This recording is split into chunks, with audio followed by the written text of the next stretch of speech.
Boa tarde! Hoje é quarta-feira, dia 6 de novembro, e nós vamos falar sobre a proposta de alteração na carreira dos professores estaduais aqui em Goiás. E também sobre a preparação para o Exame Nacional do Ensino Médio. Vem com a gente, Conexões já está no ar.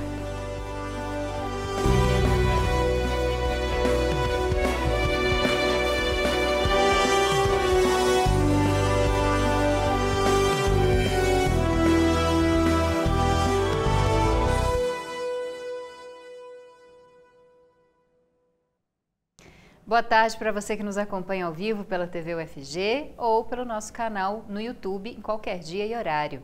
Eu sou a Camila Maia, uma mulher cis de pele clara, tenho cabelos escuros, longos e lisos, olhos castanhos claros e estou aqui do lado do professor Diego. Ele faz a interpretação para Libras no estúdio. O Diego Barbosa se descreve como uma pessoa de pele clara, com cabelos e olhos castanhos e barba cheia. Nós dois estamos de pé no cenário do Conexões. Atrás está o cenário, em tons de vermelho, azul claro e cinza. Também há uma tela bem no centro, onde agora está o nome do programa. E daqui a pouco é nessa tela que serão inseridas a nossa entrevistada e também as matérias de hoje. Bom, mas para começar a gente vai para o nosso giro de notícias, com informações nacionais e internacionais. E o republicano Donald Trump venceu as eleições presidenciais dos Estados Unidos, segundo uma projeção da Associated Press divulgada na manhã de hoje. A vitória de Trump, de 78 anos, foi anunciada depois que o republicano venceu no estado de Wisconsin e ultrapassou a marca de 270 delegados. Isso representa uma margem inalcançável para a democrata Kamala Harris, ainda que a contagem de cédulas no país não tenha sido totalizada. E na manhã de hoje, Trump já discursou sobre a vitória na Flórida, mesmo antes de Kamala reconhecer a derrota. Agora vamos para as nossas informações nacionais. O Tribunal Regional Federal suspendeu uma norma do Conselho Federal de Medicina que obrigava os médicos a usarem uma plataforma chamada Atesta CFM, que foi lançada inclusive ontem. Essa plataforma seria usada para emissão, gestão e armazenamento de atestados. Na decisão da Justiça do Rio de Janeiro, o juiz Bruno da Silva entendeu que o CFM estava exorbitando o poder regulamentar e invadindo a competência legislativa da União Federal. Em nota, o Conselho Federal de Medicina disse que vai recorrer da decisão. Mudando de assunto, segundo o dossiê Trabalho Escravo e Migração Internacional, do Repórter Brasil, desde 2006 foram resgatados mais de 1.200 migrantes internacionais em condições análogas ao trabalho escravo aqui no Brasil. A maioria deles são bolivianos e peruanos. No geral, 78% deles são do sexo masculino e 43% se autodeclaram pardos. Bom, eles são majoritariamente jovens e têm entre 18 e 39 anos, a maioria. Já em relação ao nível educacional, 13% são analfabetos e 50% estudaram até no máximo o 5º ano do ensino fundamental. São Paulo é o estado que lidera os resgates com 56% dos registros. E a confecção têxtil é a atividade com mais resgatados, seguida pela construção civil. E o trabalho infantil caiu 14% em 2023, em comparação com o ano anterior, segundo um estudo chamado Diagnóstico Ligeiro do Trabalho Infantil, do Ministério do Trabalho e Emprego. No ano passado, pouco mais de 1 milhão de pessoas de 5 a 17 anos estavam em situação de trabalho infantil, enquanto em 2022 esse índice chegou a 1.800.000. Minas Gerais e São Paulo lideraram em número absoluto de trabalho infantil e concentraram 25% das crianças e adolescentes encontradas nas piores formas de trabalho infantil. Apesar do número ainda alto, o Brasil pretende alcançar a meta dos Objetivos de Desenvolvimento Sustentável da ONU, que é acabar com o trabalho infantil em todas as formas e em todo o território brasileiro até o ano que vem. Bom, agora a gente fala de educação. Um projeto de lei pretende alterar a carreira do magistério público estadual. Ele foi aprovado na Assembleia Legislativa do Estado no final do mês passado. O governo estadual que apresentou a proposta afirma que as alterações vão entrar em vigor no ano que vem e que elas devem gerar um investimento superior a 850 milhões de reais apenas no primeiro ano de funcionamento. Esse projeto, no entanto, recebe várias críticas de professores, de sindicatos da categoria e também da comunidade acadêmica, por causa das mudanças que ele apresenta em relação a salários, progressão de carreira e valorização profissional. Para entender um pouquinho mais sobre esse assunto, a gente vai conversar agora com a Bia de Lima, que é pedagoga e presidente do Sindicato dos Trabalhadores em Educação de Goiás, ela que aparece aqui de forma remota na nossa tela para conversar com a gente. Olá, Bia, muito obrigada pela sua presença, seja mais uma vez bem-vinda ao Conexões. E para começar, peço que você faça a sua descrição física para o nosso público cego de baixa visão. Tá certo, muito obrigada, Camila, Diego, muito obrigada. Eu sou uma mulher de cabelos curtos, pele clara, vestindo de branco hoje. Já estive de preto, porque nós já estivemos hoje manifestando em frente à SEDUC, a Secretaria Estadual de Educação, todos nós de preto, e justamente para levar nossa descontentamento em decorrência desse plano de carreira que não atende aos anseios da categoria. E mais ainda, nós estivemos para manifestar contra o tanto de assédio moral que a categoria tem sido vítima já há alguns anos e tem sido muito mais atacada nos últimos tempos.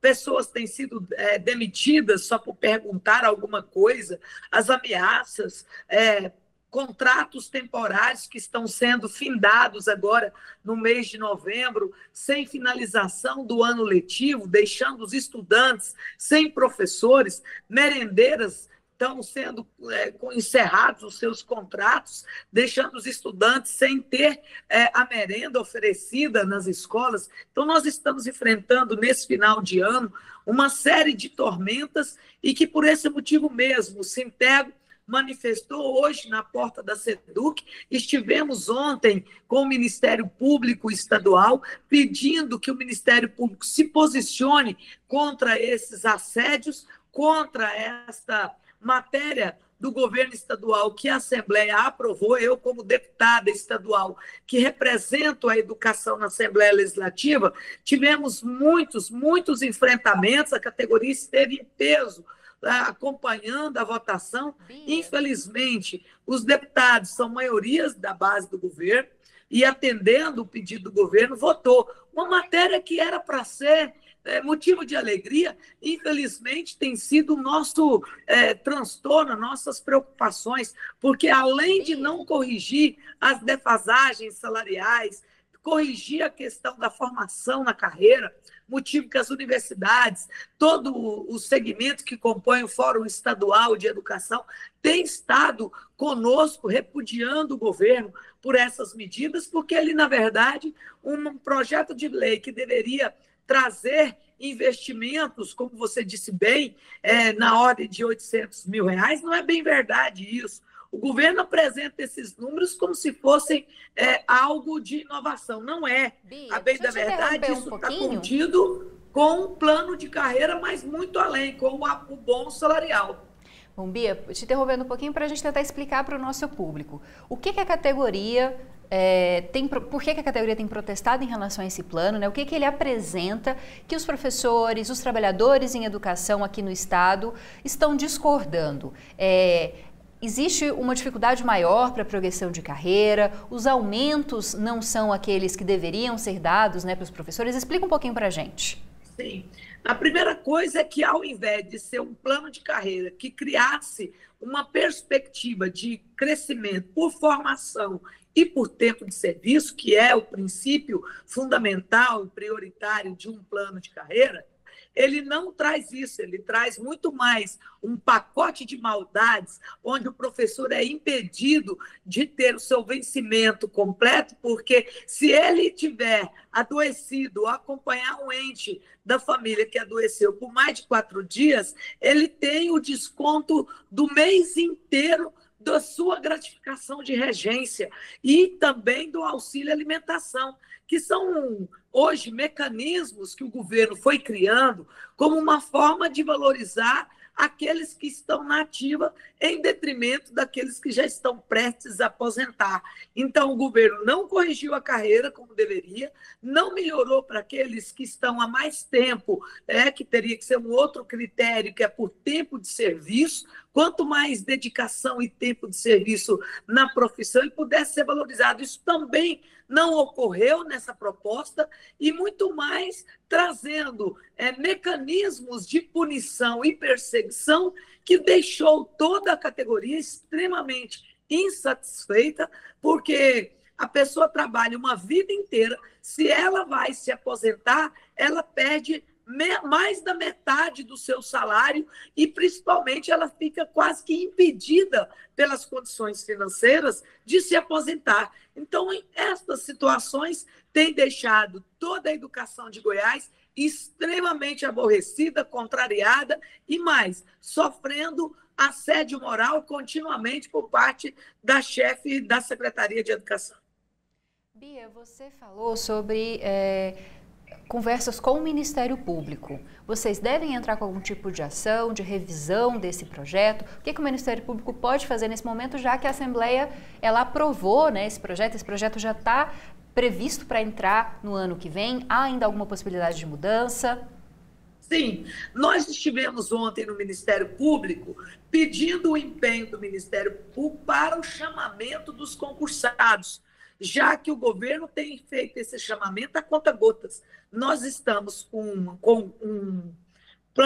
uma carreira precisando de ser recomposta, e hoje quase a maioria absoluta é de contrato temporário. E, para nossa surpresa, o governo acaba, através da Secretaria de Educação, de dizer que um grande número de contratos temporários vão ter finalizados os seus contratos antes da finalização do ano letivo, deixando os estudantes sem professores, o que é um absurdo, porque o chamamento do concurso ele deve ocorrer no início do ano letivo. Agora, finalizar o contrato alegando que o Ministério Público é que está fazendo isso, nesse momento, não é bem verdade. Eu estive lá, conversei com o Ministério Público. Então, a Secretaria está tomando 2 atitudes que contrariam sobremaneira todos da educação. Finalizar os contratos sem finalização do ano letivo, só para não pagar o abono salarial, que é no mês de dezembro, deixando esses professores sem o bônus, deixando esses professores sem o salário de dezembro, sendo que ainda não se finalizou o ano letivo, deixando os estudantes sem professores e, principalmente, não chamando os novos concursados, que é outro grave problema. E mais, essa situação levou com que nós fizéssemos essa denúncia ainda ontem na tribuna da Assembleia Legislativa, porque isso causou estranheza por parte de todos os diretores das escolas que ficaram sem ter como ter o atendimento desses estudantes no fechamento do ano letivo de 2024. E agora fiquei sabendo ainda há pouco que também merendeiras e pessoal da limpeza também estão tendo seus contratos encerrados. Essa é uma situação muito grave, que vem ao encontro das preocupações outras, que é de garantir carreira, garantir investimentos, porque lá no plano de carreira que a Assembleia aprovou, traz ainda um outro grave problema, que são as perseguições. São situações muito sérias que o Sintego já entrou com uma ação judicial junto à Justiça Comum. Vamos entrar também na Corregedoria do Estado de Goiás, na ouvidoria, em todos os espaços cabíveis para que a gente possa contestar. Bia, estas medidas nós estaremos tomando. Bom, vou ter que te interromper porque o nosso tempo chegou ao fim, mas agradeço a presença da Bia de Lima, que é presidente do Sindicato dos Professores, dos Trabalhadores, em Educação aqui do Estado de Goiás. Obrigada, Bia, até mais. Bom, muito obrigada e sempre pronto. Muito obrigada. Bom, brigadão, boa tarde. Bom, a gente buscou uma nota-resposta da Secretaria Estadual de Educação, mas infelizmente até o início do nosso programa, essa nota não foi enviada para a gente, mas tem outras informações. Vou pedir para voltar um pouquinho no TP para eu conseguir ler essas informações para você. Bom, algumas informações que a gente tem para falar em relação ao que a Bia disse. Em uma matéria que foi publicada no site oficial do governo estadual, no lançamento desse novo projeto, a secretária de Educação, Fátima Gavioli, tinha explicado que essa atualização do plano dos cargos e salários dos docentes seria fruto de 6 meses de diálogo entre Secretaria de Educação, Economia, Governadoria, Administração e outros. Bom, em uma nota já divulgada à imprensa em outros momentos, a Secretaria Estadual de Educação negou que tenha perseguido qualquer professor, principalmente a professora de Geografia Roberta Batista. Você deve ter acompanhado o caso dela aqui no Conexões. Ela teve o contrato encerrado depois, alguns dias depois de fazer uma pergunta numa live. Bom, a secretaria disse que esse contrato foi encerrado porque ele já estava vencido, já que o prazo máximo de contratos é de 5 anos, esses contratos temporários. A professora Roberta estava na rede desde 2018. Essa nota explicou também que todos os contratos temporários que estão sendo revisados e que esses desligamentos começaram depois do encerramento do período eleitoral. Agora a gente vai para um rápido intervalo e volta daqui a pouquinho.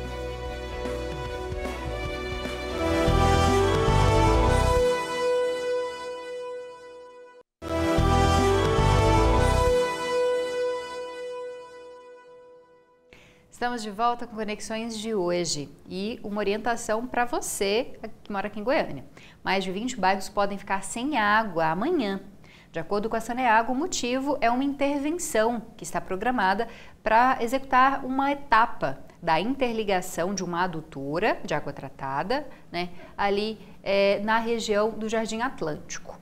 Bom, os serviços serão realizados na Avenida Veneza com a Avenida Berlim, no Jardim Europa, entre as 5 horas da manhã até as 5 horas da tarde.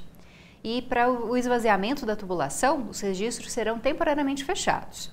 Com isso, o abastecimento pode ser prejudicado em alguns setores daquela região. O fornecimento será retomado assim que a intervenção for concluída, gradualmente. E a previsão de normalização é ao longo da noite. Bom, e a gente falou inicialmente sobre trabalho escravo, também sobre trabalho infantil. Tem um outro dado muito preocupante, dessa vez aqui em Goiás. Um mapeamento feito pela Polícia Rodoviária Federal mostrou que das 13 rodovias que cortam o nosso estado, 12 têm pontos de risco para exploração sexual de crianças e adolescentes. Essa pesquisa abrangeu 109 rodovias em todo o Brasil e ela destaca a vulnerabilidade de meninas e meninos nessas áreas, especialmente nas proximidades de postos de combustíveis, bares e lanchonetes. Goiás ocupa a 7ª posição no ranking nacional, com um total de 794 pontos mapeados, onde há risco de ocorrer essa exploração sexual. As BRs 060 e 153 se destacam como as mais críticas. E cidades como Jataí, Aragarças e Goiânia lideram os municípios com maior concentração desses pontos vulneráveis. A região do entorno do Distrito Federal também se destaca e soma 70 pontos identificados como vulneráveis à exploração sexual de crianças e adolescentes. Bom, a gente muda um pouco para falar sobre capacitação profissional. Isso porque o governo de Goiás, em parceria com a FIEG e o Senai, lançou cursos gratuitos de qualificação, com 2.000 vagas. Nós vamos entender um pouquinho mais sobre esse assunto agora. A iniciativa oferece 1.000 vagas presenciais para a área da construção civil e outras 1.000 distribuídas em diferentes formações à distância. Mas antes de continuar com o assunto, vou me apresentar. Sou Amanda Dutra, uma mulher de pele clara com cabelos crespos, curtos e escuros, e olhos também escuros. A oferta de capacitação profissional tem o objetivo de atender à demanda por mão de obra qualificada, que foi identificada pelo programa Mais Empregos. Os cursos na área da construção civil incluem formações como pedreiro, gesseiro, instalador hidráulico e pintor de obras. Eles têm carga horária de 160 horas e serão ministrados na unidade Senai Vila Canaã. Já para a modalidade EAD, haverá 50 cursos com carga horária variando entre 160 a 320 horas. Eles abrangem áreas como automotiva, gestão, meio ambiente e segurança do trabalho. As inscrições poderão ser feitas presencialmente no Senai ou na Central Mais Empregos. As aulas estão previstas para começar em 18 de novembro, com uma segunda fase do programa em 2025. Que vai incluir turmas no interior do estado. A iniciativa busca não apenas qualificar profissionais, mas também promover a inclusão social e o crescimento econômico em Goiás, reforçando a importância da formação profissional na geração de empregos e melhoria da qualidade das obras. Para saber mais, acesse o site senai.com.br. E o Banco de Leite Humano da maternidade Nascer Cidadão, em Goiânia, alerta para uma queda de 40% nas doações. A unidade é responsável por fornecer leite humano para bebês prematuros. Das 3 maternidades municipais, Dona Iris, Célia Câmara e Nascer Cidadão. A redução nas doações afeta diretamente o atendimento dos bebês que estão em estado crítico nas UTIs neonatais, já que o leite materno é essencial para prevenir infecções e promover o desenvolvimento adequado. Bom, as mães que estiverem amamentando e quiserem se tornar doadoras podem procurar uma das 3 maternidades municipais para realizar um cadastro. Depois disso, as equipes das unidades de saúde fornecem frascos esterilizados para coleta e agendam visitas semanais às residências das doadoras.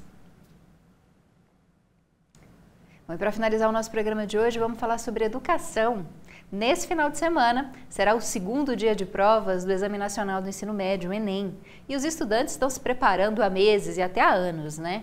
Para essa avaliação que é tão importante e que determina a entrada em universidades públicas e até privadas. A gente vai conferir mais informações sobre esse assunto em um conteúdo que foi produzido por estudantes de jornalismo da UFG, sob a orientação da professora Gabriela Marques. Aconteceu no último dia 3 a primeira etapa das provas do Exame Nacional do Ensino Médio 2024.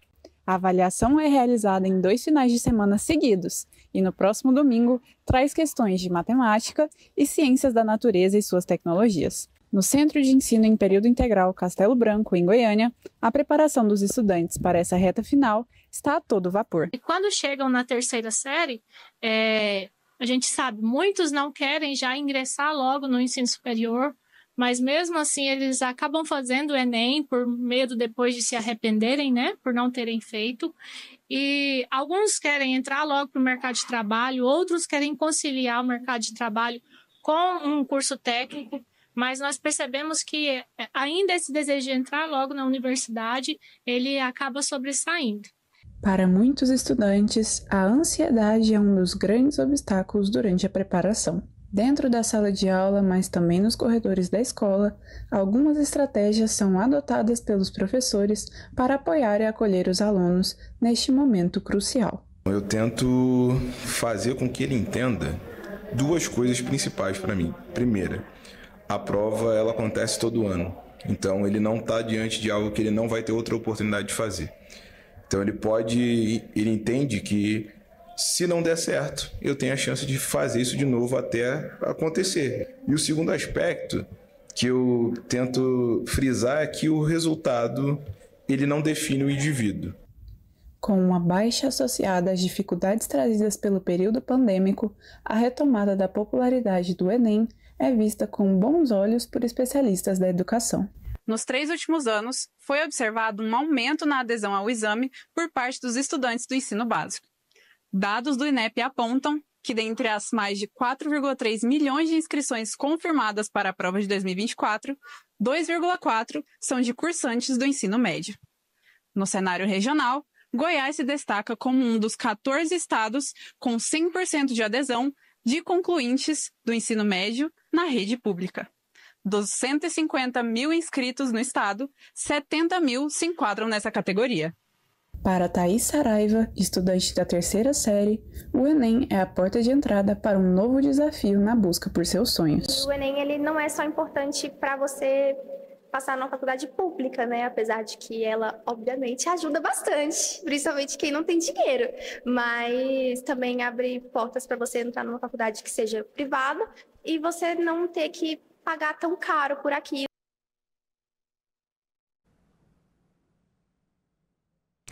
Bom, e assim a gente chega ao final do Conexões de hoje. Eu agradeço a sua presença e te convido a estar aqui amanhã de novo, ao meio-dia, para acompanhar mais um Conexões. Muito obrigada, até amanhã. Tchau, tchau.